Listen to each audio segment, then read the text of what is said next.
Okey, jom kita baca cerita kita pada hari ini. Mari kita baca. Kitsune to tsuru. Kitsune to tsuru. Kitsune maksudnya fox. Tsuru maksudnya apa stork Aruhi, kitsune ga tsuru ni iimashita. 今日、僕の家で一緒にご飯を食べませんか？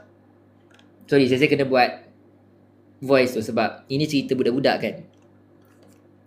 So dia kata pada satu hari kitsune ga tsuru ni iimashita. So dia kata kitsune tu berkata kepada tsuru.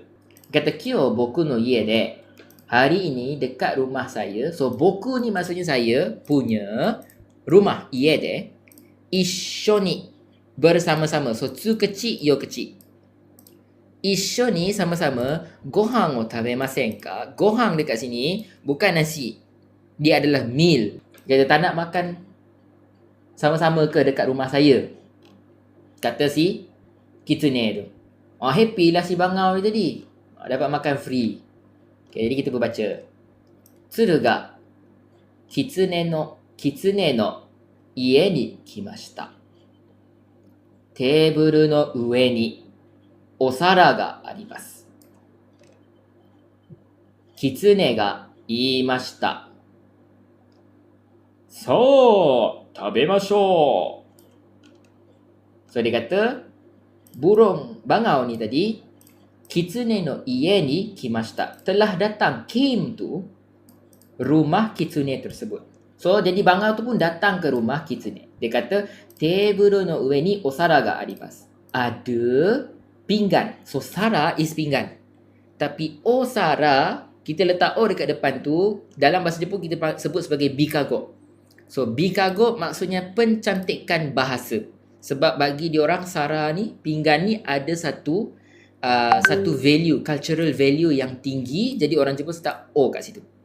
Okay, mari kita tengok So osara ga arimasu. Kat sini pinggan osara. Okay, kalau mangkuk, ada tak siapa-siapa tahu apa maksud mangkuk dalam bahasa Jepun? Osara pinggan yang flat tu, osara. For more polite and dia honorific.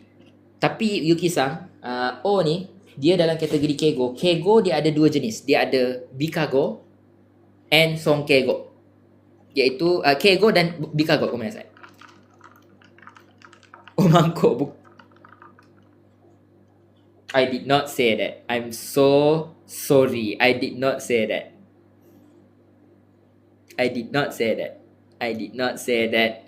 I just baca apa Alberto sebut. Bukan bodoh.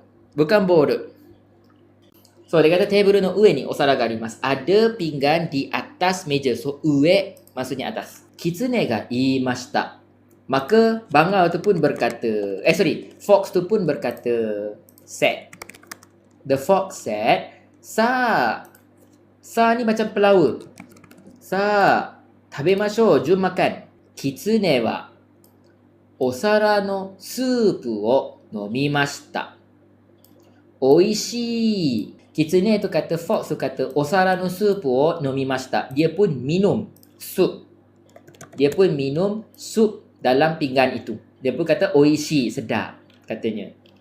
Dia sedap. Tapi si bangau ni tak dapat minum lah, seperti yang kita pernah baca dulu. Okay, lepas tu dia kata tsuru wa komarimashita. Okay, so si bangau tu tadi komarimashita, berada dalam kesusahan, troubled. Bahasa Inggeris dia lebih mudah guys, troubled. Okay, lepas tu dia kata kitsune wa waraimashita. Waraimashita dia ada dua maksud.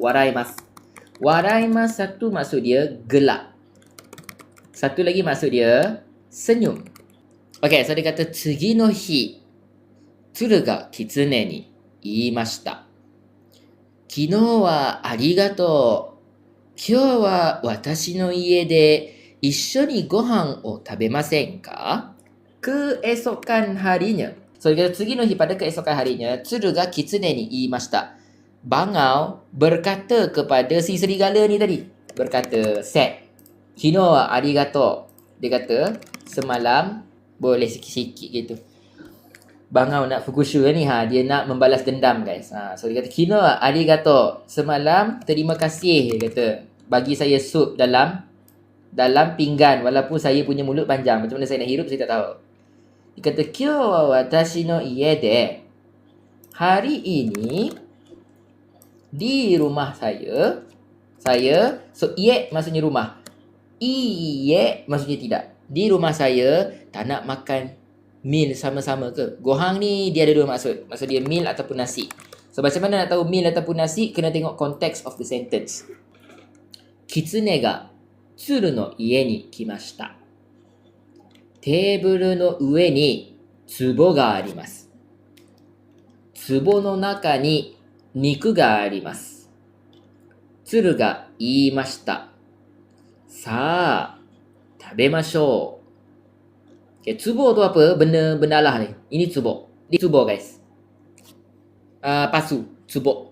Dia pun datang, Kitsune tu tadi datang ke rumah Tsuru. Teburu no ue ni tsubo ga arimasu. Ada pasu. I think lah paling ngam kat sini. Di atas meja, tsubo no naka ni niku ga arimasu. Dalam pasu tu, so naka is dalam Tsuru wa tsubo no naka no niku wo tabemashita. Oishii, kata dia. So si bangau tu tadi, tsubo no naka no niku wo tabemashita. Dia pun makan daging dalam pasu itu. Oishii, katanya. Sedap gila, katanya. Kitsune wa komarimashita. Saya dah bagi tahu tadi komarimas punya kanji pokok dalam kotak. Komarimas dalam kesusahan. Pokok macam mana nak tumbuh dalam kotak? Susah lah itu. Siapa je letak niku dalam tsubo geng? Entahlah. Lepas tu tsuru wa waraimashita. Maka si bangau itu pun tertawa. Dah habis dah cerita tu.